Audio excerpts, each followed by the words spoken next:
ಪ್ರಿಯ ಬಂಧುಗಳೇ, ಎಲ್ಲರಿಗೂ ನಮಸ್ಕಾರ. ಈ ದಿನ ಮುಖೇಶ್ ಅಂಬಾನಿ ಅವರ ಬಗ್ಗೆ ಎಲ್ಲರಿಗೂ ಕೂಡ ಗೊತ್ತೇ ಇದೆ. ಅವರು ಭಾರತದ ಶ್ರೀಮಂತರಲ್ಲಿ ಒಬ್ಬರು. ಅವರ ದಿನನಿತ್ಯದ ಊಟದ ವ್ಯವಸ್ಥೆ ಹೇಗಿದೆ ಎಂದು ತಿಳಿದುಕೊಳ್ಳೋಣ ಬನ್ನಿ. ಮುಖೇಶ್ ಅಂಬಾನಿಯ ಮನೆ ದಿನವೊಂದಕ್ಕೆ 4,000ಕ್ಕೂ ಅಧಿಕ ರೊಟ್ಟಿಗಳು ಬೇಕು. ಏಕೆಂದರೆ ಇಲ್ಲಿ 600 ಜನಕ್ಕೂ ಹೆಚ್ಚು ಜನ ಕೆಲಸಗಾರರು ಇದ್ದಾರೆ. ಇನ್ನು ಕುಟುಂಬದ ಸದಸ್ಯರು ಸೇರಿ ಇನ್ನೂ ತುಂಬಾ ಜನ ಆಗುತ್ತಾರೆ. ಹೇಗೆ ಈ ರೊಟ್ಟಿಯನ್ನ ತಯಾರಿಸುತ್ತಾರೆ ಗೊತ್ತಾ? ಮುಖೇಶ್ ಅಂಬಾನಿಯವರು ಭಾರತದ ಅಗ್ರ ಶ್ರೀಮಂತರಲ್ಲಿ ಒಬ್ಬರು. ಮುಂಬೈನ 27 ಅಂತಸ್ತಿನ ಆಂಟಿಲಿಯಾ ಕಟ್ಟಡದಲ್ಲಿ ಅವರು ತಮ್ಮ ಕುಟುಂಬದೊಂದಿಗೆ ವಾಸಿಸುತ್ತಿದ್ದಾರೆ. ಈ ಕುಟುಂಬವು ಹೆಲಿಪ್ಯಾಡ್, ಮಿನಿ ಡಿಸ್ನಿರಿ ರೆಸ್ಟೋರೆಂಟ್ ಸೇರಿದಂತೆ ಎಲ್ಲಾ ಸೌಕರ್ಯಗಳನ್ನು ಹೊಂದಿದೆ.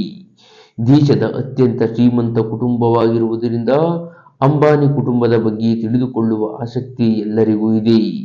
ಸಾಮಾಜಿಕ ಜಾಲತಾಣಗಳಲ್ಲಿ ಅವರ ಬಗ್ಗೆ ಏನೇ ಮಾಹಿತಿ ಬಂದರೂ ಜನ ಅದನ್ನು ಕೂಲಂಕುಷವಾಗಿ ತಿಳಿದುಕೊಳ್ಳಲು ಪ್ರಯತ್ನಿಸುತ್ತಾರೆ. ಐಷಾರಾಮಿ ಜೀವನ ಶೈಲಿ. ಅಂಬಾನಿ ಕುಟುಂಬದ ಜೀವನ ಶೈಲಿ ಸಂಪೂರ್ಣವಾಗಿ ಐಷಾರಾಮಿಯಾಗಿದೆ. ಕಾರಿನಿಂದ ಹಿಡಿದು ಬಟ್ಟೆ, ಮೊಬೈಲ್, ಹೆಲಿಕಾಪ್ಟರ್, ವಿಮಾನ ಹೀಗೆ ಎಲ್ಲವೂ ಐಷಾರಾಮಿ. ಆದರೆ ಆಹಾರದ ವಿಷಯಕ್ಕೆ ಬಂದರೆ ಈ ಕುಟುಂಬವು ಸರಳವಾದ ಆಹಾರವನ್ನು ತಿನ್ನಲು ಇಷ್ಟಪಡುತ್ತದೆ. ವೆಜ್ ಥಾಲಿ ಆಯ್ಕೆ ಮಾಡುತ್ತಾರೆ. ಅಂಬಾನಿ ಕುಟುಂಬದಲ್ಲಿ ಗುಜರಾತಿ ಸಸ್ಯಾಹಾರಿ ಥಾಲಿಗೆ ಆದ್ಯತೆ.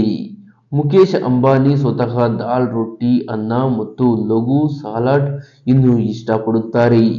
ಇದರೊಂದಿಗೆ ಲಸ್ಸಿ ಅಥವಾ ಮಜ್ಜಿಗೆ ಕೂಡ ಊಟದ ಭಾಗವಾಗಿದೆ. ಅವರು ಬೆಳಗಿನ ಉಪಹಾರದಲ್ಲಿ ಜ್ಯೂಸ್ ಕುಡಿಯಲು ಇಷ್ಟಪಡುತ್ತಾರೆ. ರೊಟ್ಟಿಗಳನ್ನು ಹೇಗೆ ತಯಾರಿಸಲಾಗುತ್ತದೆ ಗೊತ್ತಾ? ಮಾಧ್ಯಮಗಳ ವರದಿಯ ಪ್ರಕಾರ ರೊಟ್ಟಿಗಳನ್ನು ಅಂಬಾನಿ ಕುಟುಂಬದಲ್ಲಿ ಕೈಯಿಂದ ಮಾಡಲಾಗುವುದಿಲ್ಲ, ಆದರೆ ಯಂತ್ರದಿಂದ ತಯಾರಿಸಲಾಗುತ್ತದೆ. ಇದಕ್ಕೆ 2 ಕಾರಣಗಳಿವೆ. ಒಂದು ಸ್ವಚ್ಛತೆ ಮತ್ತು ಇನ್ನೊಂದು ಕಾರಣವೇನೆಂದರೆ ಆಂಟಿಲಿಯಾ ಕಟ್ಟಡದಲ್ಲಿ 600 ಸೇವಕರು ಕೆಲಸ ಮಾಡುತ್ತಾರೆ. ಅವರಿಗೆಲ್ಲ ರೊಟ್ಟಿಗಳನ್ನು ಕೂಡ ಯಂತ್ರದಿಂದ ತಯಾರಿಸುತ್ತಾರೆ. ಈ ರೊಟ್ಟಿ ತಯಾರಿಸುವ ಯಂತ್ರದಿಂದ ಏಕಕಾಲಕ್ಕೆ ನೂರಾರು ರೊಟ್ಟಿಗಳನ್ನು ತಯಾರಿಸಲಾಗುತ್ತದೆ. ಈ ಯಂತ್ರದಲ್ಲಿ ಮಾನವ ಕೈಗಳ ಸ್ಪರ್ಶವಿರುವುದಿಲ್ಲ. ಅದರಲ್ಲಿ ಹಿಟ್ಟು ಮತ್ತು ನೀರನ್ನು ನಿಗದಿತ ಪ್ರಮಾಣದಲ್ಲಿ ಹಾಕಲಾಗುತ್ತದೆ.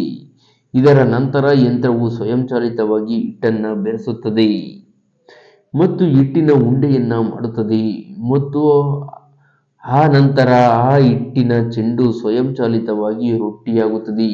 ಹೀಗೆ ಹೆಚ್ಚು ಕಷ್ಟವಿಲ್ಲದೆ ಅನೇಕ ರೊಟ್ಟಿಗಳನ್ನು ಬೇಗನೆ ತಯಾರಿಸುತ್ತಾರೆ.